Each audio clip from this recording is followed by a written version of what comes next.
On today's show, 3 Houston Rockets sleeper picks should the Rockets trade down from the number 3 overall spot in the 2024 NBA draft, or trading back into the first round and picking up an additional first round draft selection. Today's show, we're going to be talking about Devin Carter, Tyler Kolek, and Tristan da Silva. It's all coming up on today's Locked On Rockets. This is Mission Control, Houston. Ignition sequence start. 6, 5, 4, 3, 2, 1.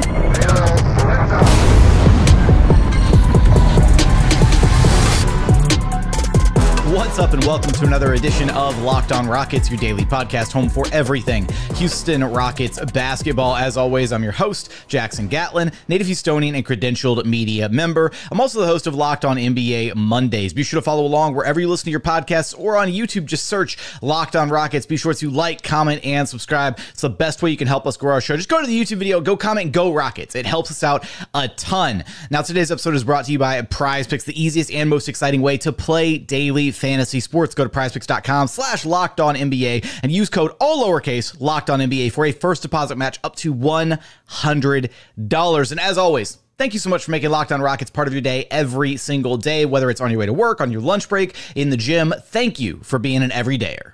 Joining us now is your weekly co-host, NBA draft enthusiast, and diehard Houston Rockets fan, Madison Moore. You can track down on Twitter at MadmanLeaks. Here's where we continue our tons of draft coverage here at Locked On Rockets. And today we've got some, I guess we're gonna call these sleeper picks that Madison's got picked out for us, because these are some guys that Madison has teed up that we're going to talk about on today's episode that are maybe not quite in the range of where the Rockets are going to be selecting, but with so many rumors about what could happen either ahead of the NBA draft or even on draft night if the Rockets do trade down in the draft, or maybe they find a way to trade back into the first round while also still keeping their number 3 overall selection. There's a variety of different ways the Rockets could get their hands on a few of these prospects. So Madison's got 3 guys teed up that he really wanted to talk about here on the show. So first name on the list here, Madison, for us, we got Tristan da Silva out of Colorado, senior out of Colorado, sharpshooter, man, 39.5% from deep on pretty good. It's at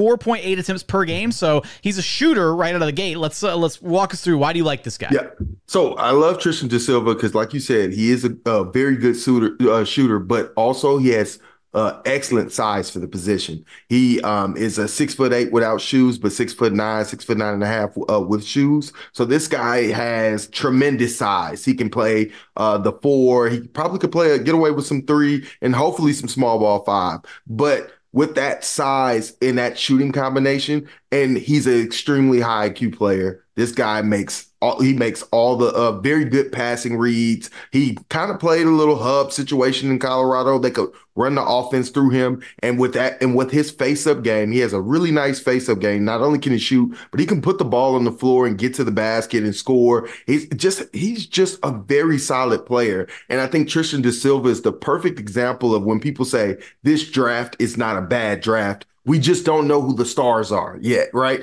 And so Tristan da Silva is one of those guys who's an excellent player with extremely high floor. And all 3 of the guys I'll talk to today kind of fit that narrative. These extremely high floors, these guys who fit the modern NBA with positional versatility, shooting, and some defensive acumen. Now, that's kind of like the elevator pitch on the pros with Tristan, but we want to talk about, some of the things he's not so good at. So, of course, he has this incredible size. He's probably going to play the 4, but he didn't rebound the ball as well as you would like out of a 4. But he can play that position, and as mobile and light on his feet as he is, he still left more to be desired as a defender, right? But those things are within his outcomes because he has all the measurements. He has the athletic profile to play those positions. So you know what you're going to get off it. You're going to get extremely intelligent offensive player, extremely polished shooter, a guy who fits the modern NBA. And if he can bring around some of those other skill sets like the defense, the rebounding, then you're going to have a high level starter on your hands. You're going to get a very impactful player. And that's what we talk about with these guys with these low floors. There's a very easy path that Tristan da Silva is going to be a NBA player, impactful player. And if those things come around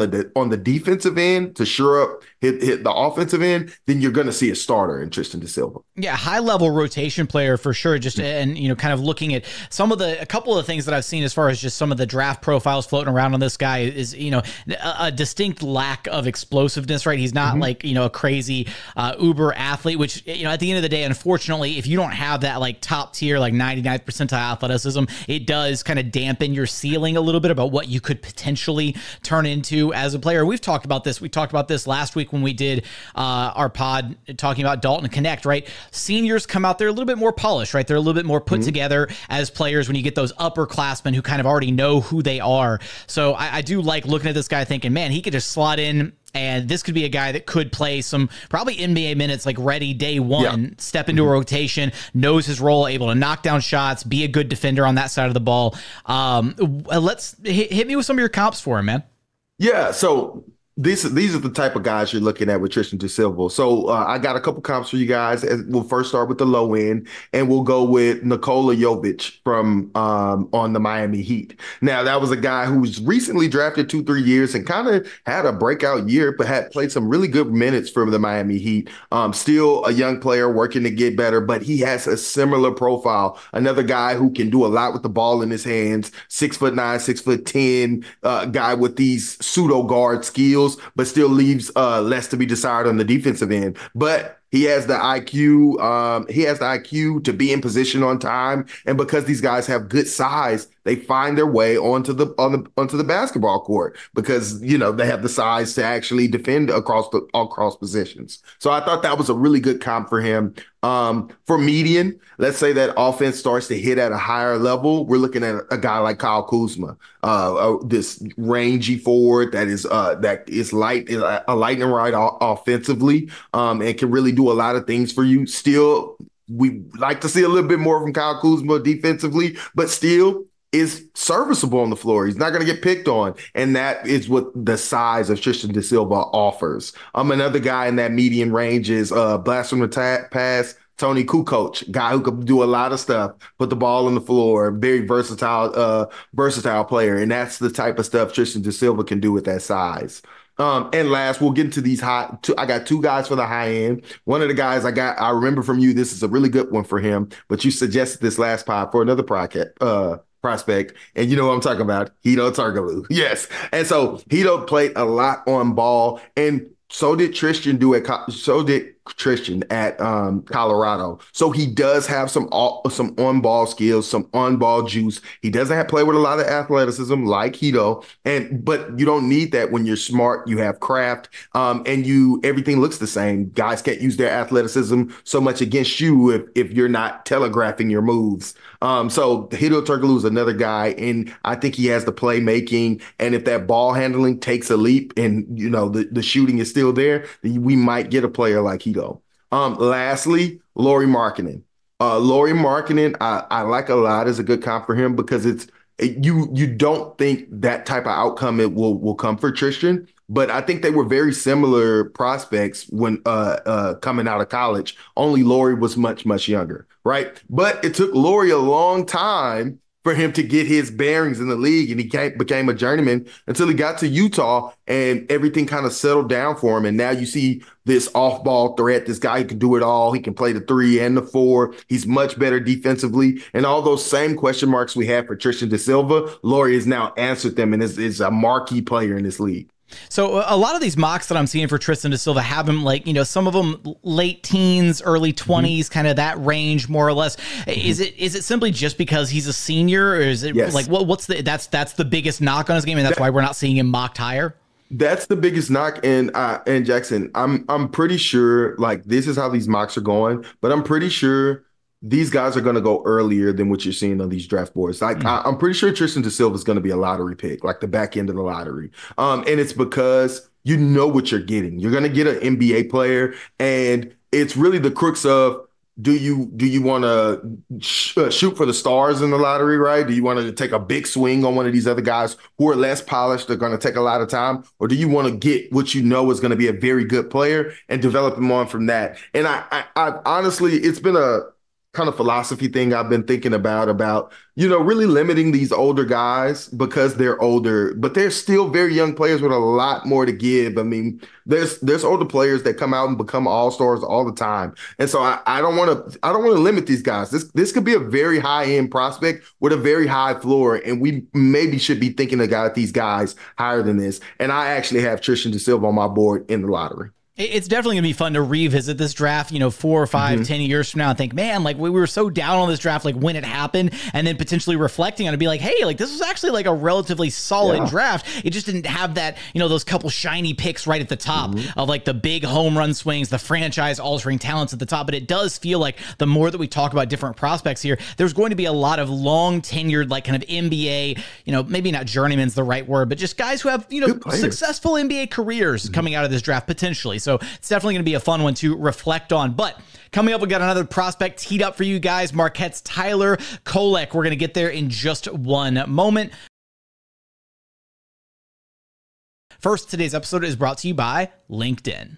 When you're hiring for your small business, you want to find quality professionals that are right for the role. That's why you have to check out LinkedIn Jobs. LinkedIn Jobs has the tools to help you find the right professionals for your team faster and for free. Because LinkedIn isn't just another job board. LinkedIn has a vast network of more than 1 billion professionals, which makes it the best place to hire. It gives you access to professionals that you can't find anywhere else. And LinkedIn does all that while making the process easy and intuitive. Because LinkedIn knows that small businesses are wearing so many hats and might not have the time or the resources for hiring. LinkedIn is constantly finding ways to make the process even easier. They actually just launched a feature that helps you write job descriptions. So post your job for free at linkedin.com/lockedonnba. That's linkedin.com/lockedonnba to post your job for free. Terms and conditions apply.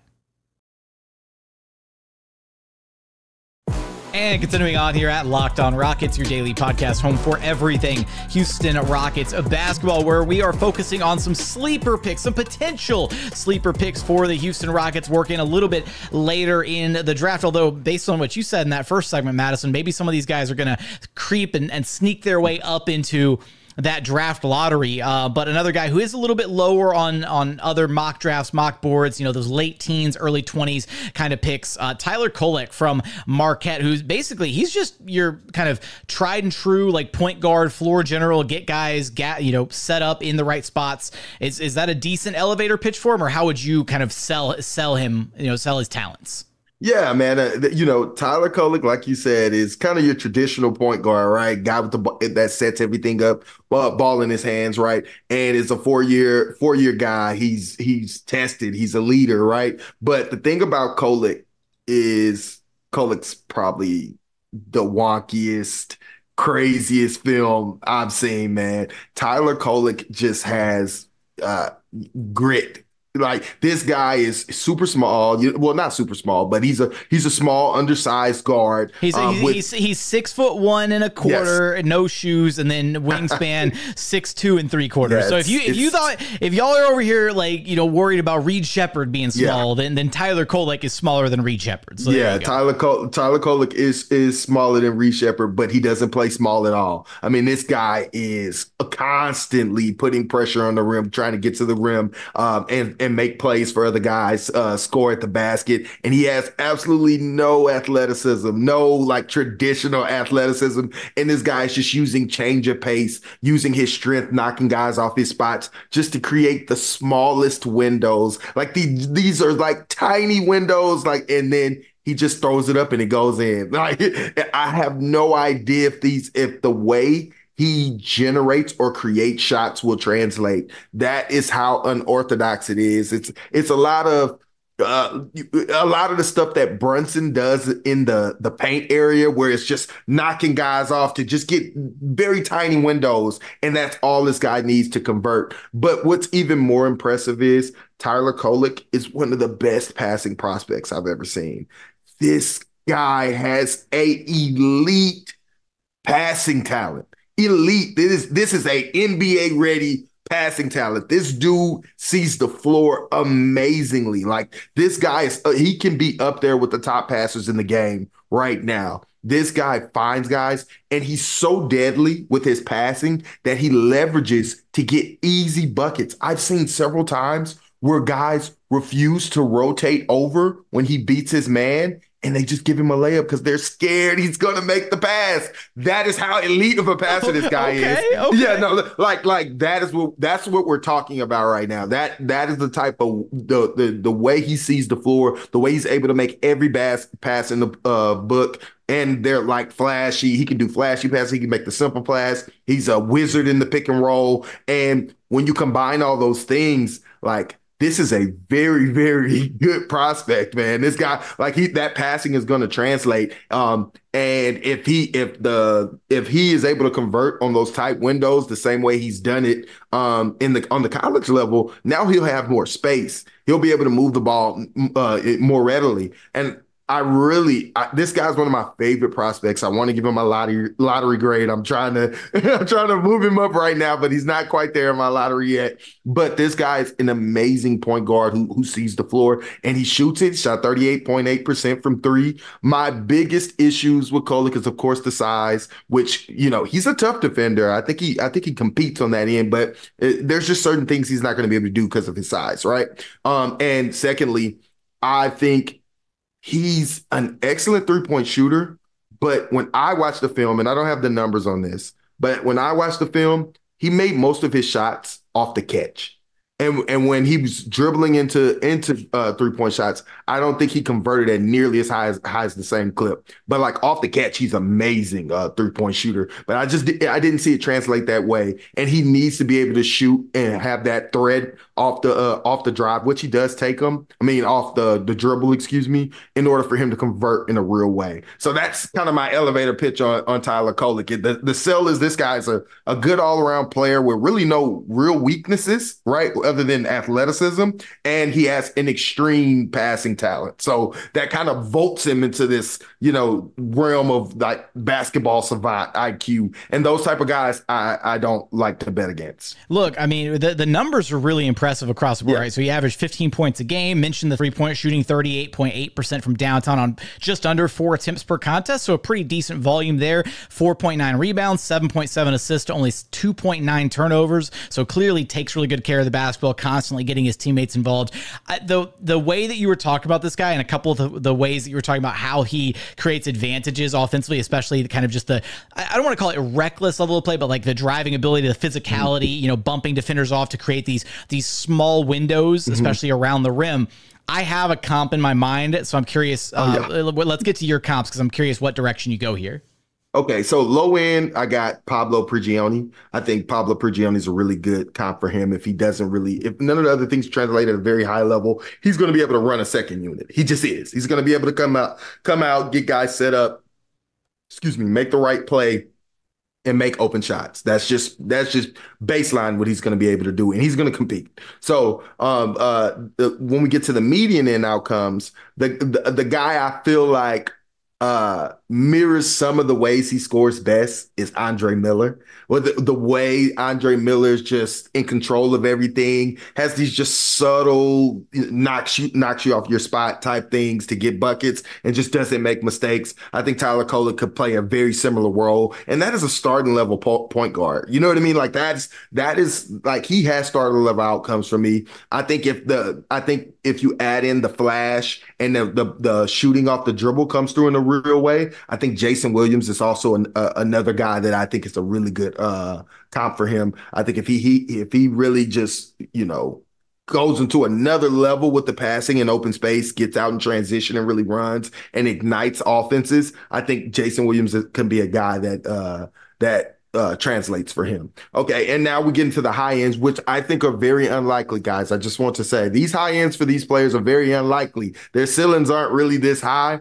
but I think that these things are possible for Kolek because of the level of passer I think he is, right? Okay. So I think that he can enter the realm if he really becomes just an elite shooter off the dribble as well. I think Steve Nash is a possibility, man. I don't know if he'll be MVP level, maybe Dallas Mavericks Steve Nash, you know what I mean? Just pseudo all-star type guy, right? But if his IQ, toughness, and passing really just ignites offenses and he's able to shoot off the dribble, I think the threat of his passing the way he's not afraid to get downhill and really just gets where he needs to go, and is able to leverage his passing out of that, I think that is possible for Tyler Kolek. I think he has some sneaky upside up there. I don't know if he's going to be MVP Steve Nash, but more like Dallas Mavericks Steve Nash. Okay, all right. And, maybe some of that is, because I really would need to get a firsthand look at, like, just, more of the film to get a feel for him as a passer, to be able to, like, make that connection to it. Because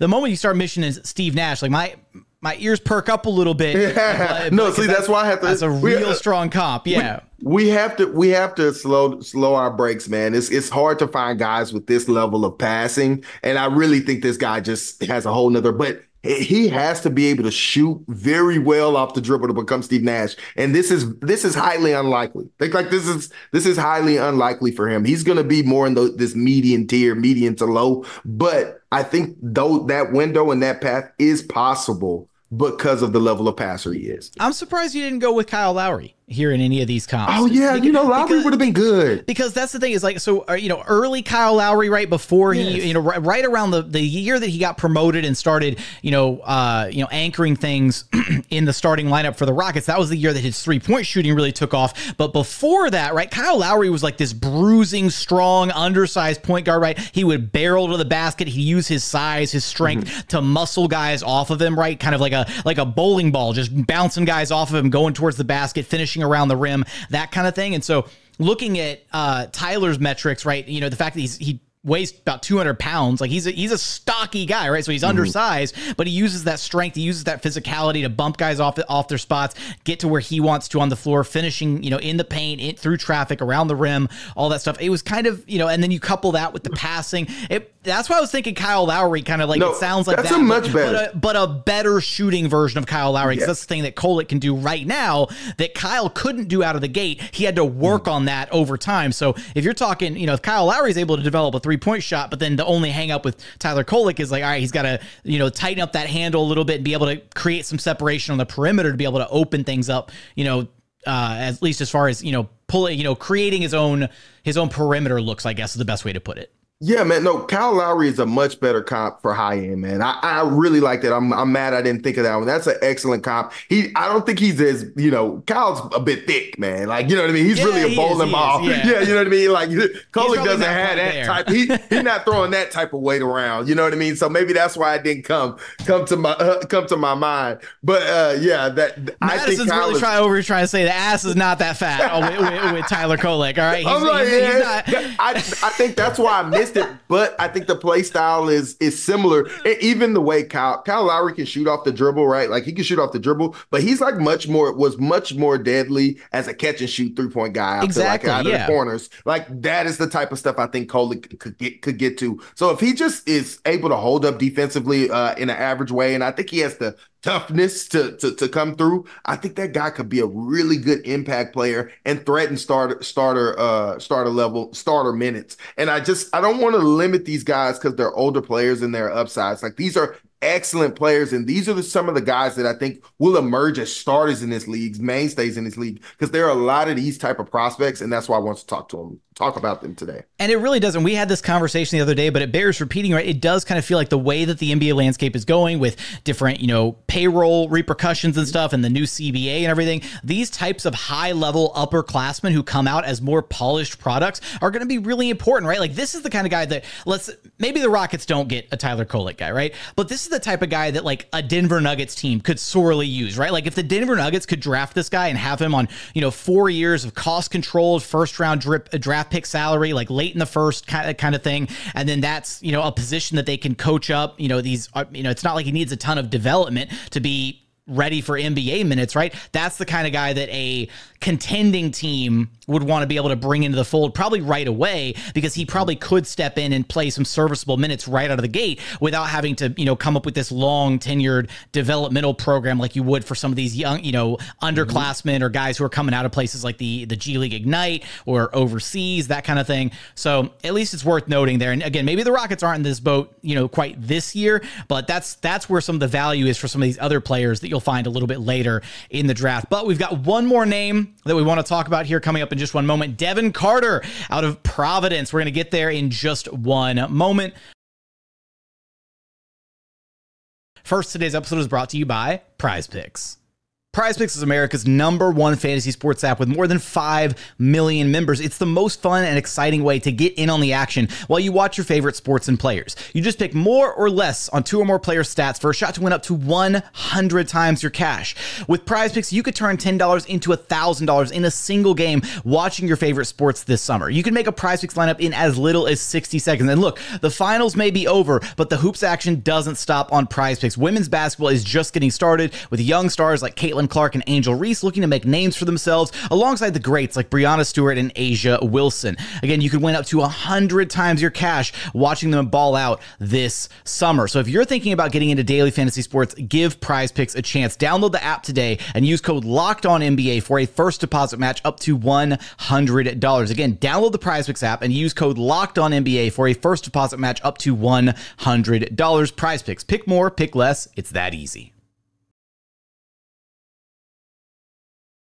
And final segment here at Locked On Rockets, your daily podcast home for everything Houston Rockets basketball. Time for our final prospect here on today's show, and that is Devin Carter out of Providence. And Madison, I'll let you take it away, man. Give us your elevator pitch for Devin Carter, because this is a guy that I've seen him all over the place on draft boards. Like that could be said for a lot of these different prospects, because there's been so much volatility, variance, whatever you want to call it, you know, for this year's draft. Again, we've talked about it being an eye of the beholder draft, but like he's all the way up at 7 on like the Ringer mock draft guide, like for Kevin O'Connor. I've seen him all the way down in like the late lottery for other mock drafts. It's all over the place with Devin Carter. Yeah, man, this is a guy who's just a senior. His dad is Anthony Carter, so has, you know, he's been around the league. He's a professional. And this dude is a 6'2", 6'3", great athlete, great combo guard.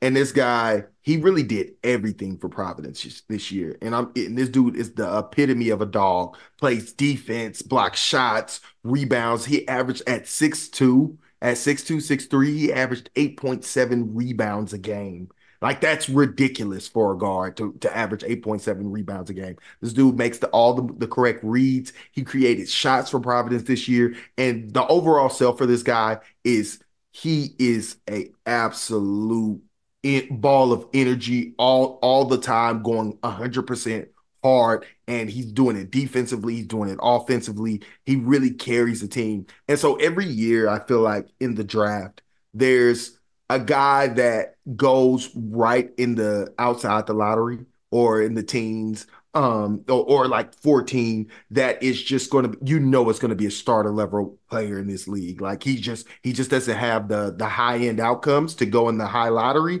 but you know this guy is going to be an excellent role player. I feel like Trey Murphy was that guy in his draft, right?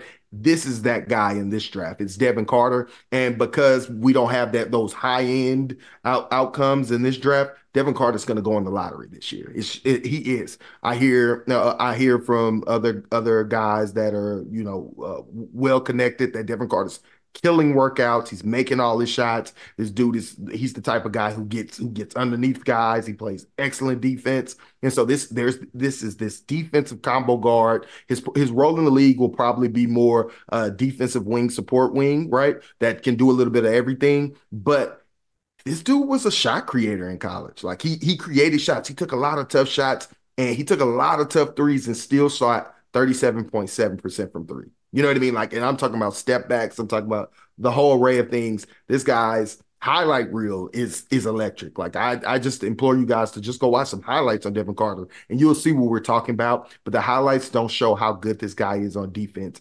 Excellent defender, tough defender, strong defender, and a great athlete. He had a lot of dunks on the year. He had some windmills. Like, this guy is a really good athlete. He can do it all. And I think he tested as one of the best athletes in the draft this year. Well, what's really crazy, right, is you look at him and you're like, okay, great. Another undersized combo guard at 6'2" and 6'2" and a quarter, 6'2" and some change, with no sneakers on. But then his wingspan actually stands out. That's the crazy, like, because he's got a 6'8" and 3/4 wingspan. So that more than makes up for his, his undersized height metrics, because I'm, looking across the board, I'm struggling to see why anybody would have Rob Dillingham ahead of Devin Carter as a prospect, especially if Carter is, has a much bigger wingspan, right? Is a much better, more impactful defensive piece, as well as still being able to do a lot, maybe not quite everything on the same tier offensively as Rob Dillingham, but one notch below Rob, and then a much, much better overall defender, right? So just a better two-way presence, in a vacuum than Rob Dillingham, right? Or am I crazy here? So the thing is, it's all about projectability. And so projecting offense forward, I think Rob has, more ball handling, more shot creation skills that translate forward. But that doesn't mean that Devin Carter's offense won't translate in that way. Now, will he have the opportunity that you give Rob the keys and say, hey, go make a bunch of mistakes? No, a contender's going to want Devin to come in and play right away. You know what I mean? And play a specific role because they know he can match that role. Now, will the shot creation translate at that level? I think that's a tall task to ask of Devin Carter, but this guy he's going to be a starter level player. He's going to be an impact player. He's going to be in he's going to be able to play in a championship rotation. Like that is how solid of a player this guy is. That is how good the intel is on this guy. And so just to give you guys some idea of some players that are going to be similar to him and that you can envision his game translating over. Like I know we talked about a lot about the shot creation, but when you get to the NBA, your shot creation doesn't translate immediately. So your role's going to scale down. And so some of the guys you're looking at is Dillon Wright. So Dillon Wright is a low end outcome from this guy. And I think that's unlikely. He's going to be better than Dillon, but that's just, if things don't translate very well, this guy is still going to be a serviceable, good NBA player. Another low-end outcome is Patrick Beverley. That is the type of guy I think that, you could see out of him. He could be a Patrick Beverley type of guy. Jose Alvarado is another guy on that trajectory, right? And that's why I think this guy also should be a trade down candidate. Those pesky nuisance kind of defenders, and then, high energy, high motor, 24/7. Exactly. Okay. Blocking a shot is, and then we'll hit the open shot when you need it. We'll be able to attack a closeout. And these are the low end guys, right? These are the low end, right? So when we get to median, we're looking at guys like Josh Hart, right? DeAnthony Melton, right? Which DeAnthony Melton probably could tween on that, right? But starter level guys on teams. And one that I know a lot of Rockets fans have been after for a long time, and I think it's an excellent comp for him, is Alex Caruso. That is the type of do-it-all wing he's going to be. I think that's a really likely outcome, but just with the ultimate toughness, making all the plays, is just going to be an excellent support player. So those are the type of guys that teams are expecting to get out of Devin Carter, and we're pretty sure they're going to get it. You know what I mean? Teams are very confident that this guy is going to be that level of player, right? Now, for high-end outcomes, there wasn't a lot of high-end outcomes that were very good, to take. But if Devin Carter became a star, right? If he translated some of the offense that he does, some of the tough shot making, the tough drives and acrobatic finishes at the rim, you leveraging his athleticism at around 6'3", 6'4", you look at and playing defense as well. You'd be talking about a guy that gave you shades of Dwayne Wade, right? But not Dwayne Wade, guys, because Dwayne Wade is like a Hall of Famer. And that's why these high-end things is hard for these guys. That's why they fall down the list, because we know this guy isn't going to be Dwayne Wade. He's taking, that means he's taking outlier, you know what I mean? But that is the type of player you can see shades of, right? Okay, D Wade, was really good at this one element, right? The point of attack defense, things like that, right? Okay. Yes. So that's what I'm saying. He's not Dwayne Wade, but these are the way Dwayne Wade just defended at such a high level, got steals and got to the basket, was able to make plays for other guys. He did a lot of that stuff at Providence, but he is not the same level of creator or even athlete, or even has the size, as big a size as Dwayne. So, he probably won't get there, but that is probably what his game would mirror but just a lower level. Poor man's Dwayne Wade, right? So another guy is like Joe Dumars, a more defensive oriented and focused type of guy with some offensive punch. You might even think more Drew Holiday without not being as strong, right? And so these guys that impact the game at such a high level, you can see them still having such a high impact on the game. But yeah, the offense, he was such a great creator, I think, at the college level. But the way he creates buckets, I don't think will be able to translate to the NBA. A lot of tough shot making, a lot of that type of stuff, and that it's hard to make a living doing that at the next level. You know, it's crazy the way that you're describing this guy, and especially with what we just saw took place in the NBA Finals and everything, right? Players like that, guys that can impact the game in such a variety of ways, you know, and you know, high levels kind of across the board, right? There really doesn't seem to be, I guess, like a clear-cut weakness in his game almost, and he's going to be a guy that you're able to really kind of plug into whatever kind of scheme, can handle the ball a little bit, can just do his role as a defender, spot up offensively, still, you know, attack off the catch. Like, it really does seem like he's a good foundational kind of catch-all kind of player, and then just envisioning how he's able to build up some of those skills if he becomes, you know, extremely elite at any one of those things. You know, at the NBA level, that is, seeing how it all translates, how it all comes together. Like, he's going to have a really good long career, and projects to be probably a future like NBA level starter, you know, somewhere down the line, if not right away, then at least some point further down in his career. A lot of the, you know, when we talk about some of these defensive guards too, man, I know that Ime Udoka is just itching, you know, chomping at the bit to get his hands on some of these defensive guards, guys who can, you know, come in and play the way that he wants to defensively. What's the highest you could see this guy going in the draft? The highest I could see him going. So I know the Spurs. I don't know. I've heard through draft outlets and draft pods that the Spurs really like Devin Carter. I think the highest I think he can go is probably to Charlotte. I think Charlotte is 7 in the draft. I think that's probably the highest he'll go. I don't think the Spurs would take him with that. Charlotte is 6. 7. San Antonio's got 4 and 8. So you don't think the Spurs would hit him at 8?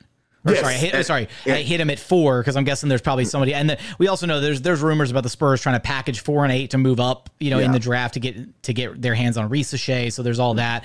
Okay, so maybe not all the way up at 4, but and like I said, this is an eye of the beholder draft. It's going to be a team that just falls in love with this guy. Like who's going to say I need him on my team, and I wouldn't be surprised if that team is in the lottery. You know what I mean? And so the first team that falls in love with him, and I'm sure he's, you know, tearing up these workouts we hear, you know what I mean? So I think this guy is going to go really high. I think the highest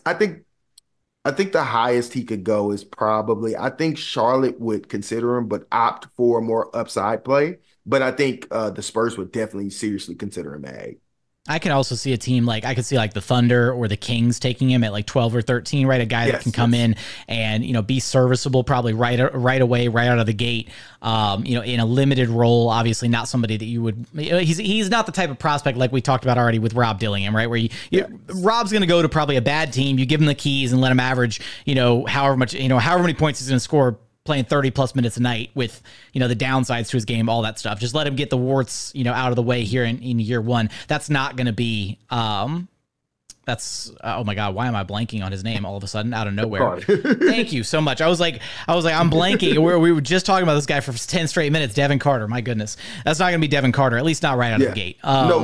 You can expect Devin Carter, though, to be a very high level player, a guy that challenges starters minutes. Like, you can expect Josh Hart outcomes. It kind of feels like that's the case with a lot of these upperclassmen guys feel like they're going to have at a very minimum like high floors as NBA players, because to be a 3 or a 4 year, you know, collegiate athlete, right? You've got to show something if you're going to be there all 4 years, right? You don't just get a walk in the park and make it 4 years and then suddenly, you know, declare for the draft and like you're being discussed as a first round pick. No, there's a reason that we're talking about all these guys, because I think it says something, right? You stay at your program for 4 years, you stay playing competitive collegiate basketball, whatever, but then it also really does help you refine your game, right? You come in as a more finished product, and because of that, you're able to translate a little bit quicker to the NBA game. Now, that might have an adverse side effect, again, like some of these guys, you know, hitting their draft stock negatively, where you're not looking at him like, oh, there's not this high upside swing because he's a little bit older, he's coming in at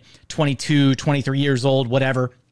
And at the end of the day, I do think that a lot of these guys are still going to have really, really productive NBA careers, even if you don't see like the crazy star level upside with some of them. Just talking about the three guys that we talked about on our show today, like it all feels like they're going to have really strong NBA careers, each and every one of them. Just kind of depends on where they ultimately land in the draft, and maybe whether the Rockets can either, dabble a little bit and get back in to draft one of these guys later in the first round, or potentially just trade out of that number 3 overall spot completely and trade down in the draft. Maybe something like the hypothetical with the Portland Trailblazers, where they could walk away with 7 and 14 potentially. That would be a fun one, where they could get their hands on one of these guys potentially, or 2 of them quite possibly. But we want to know from you guys, which of these prospects is most enticing to you? Which of these names that we talked about would you be most interested in for the Houston Rockets? Who else do you want to hear about? Let us know in those YouTube comments. Madison, you know the drill. Let me know where to track you down at.